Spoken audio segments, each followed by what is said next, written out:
राज्य में बन्या स्थिति को नहीं समीक्षा करिसेंति राजस्व एवं विपर्यय परिचालना मंत्री सुरेश पुजारी। लोकसभा भवन में जिलापाल मानक सहित वीडियो कॉन्फ्रेंसिंग माध्यम आलोचना करी स्थितिर समीक्षा करिसेंति। 3 दिन भितर क्षयक्षति रिपोर्ट देवाई बन्या प्रभावित जिलार जिलापाल मानकु निर्देश देइछन्ति। केते चाष जमी नष्ट होईछि, केते घर भांगिछि तार रिपोर्ट आसिबा परे क्षतिपूरण दियाजिबो। बन्यारे राज्यर 5टी जिलार 6 लाख लोक प्रभावित 1,65,000 लोकंकु स्थानांतर करा जायछि। समीक्षा पर बन्या प्रभावित अंचल परिदर्शन करिसेंति राजस्व मंत्री। जाजपुर, भद्रक, बालेश्वर, जगतसिंहपुर, केन्दुझर जिले में आकाश मार्गरू स्थिति अनुधान करुछन्ति सुरेश पुजारी।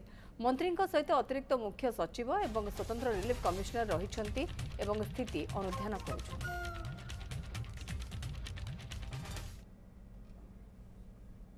आदो क्षयक्षति बाबद चिंतित हूँ नहीं, ताको आम पूरण कर पारिबा, किंतु जीवन बहुत मूल्यवान। जीवनर सुरक्षा पाई समस्ते प्रशासन को सहयोग करंतु। वयस्क महिला एवं छुआ मानक पई तांकर सुरक्षार मध्य लोके दायित्व नियंतु।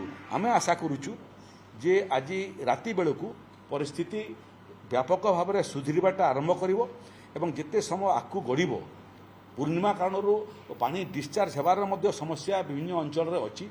बालेश्वर भाया जिले में पानी धीरे धीरे कमिबाटा आरंभ कलानी, किंतु कमिबार गति मध्य आकु बढ़िबो एवं तल उपर मुंडरे वर्षा न होतिबा कारणरू आमे भावुछु आसंता 24 घंटा परे परिस्थिति आहुरी स्वाभाविक आड़कू गति करिबो।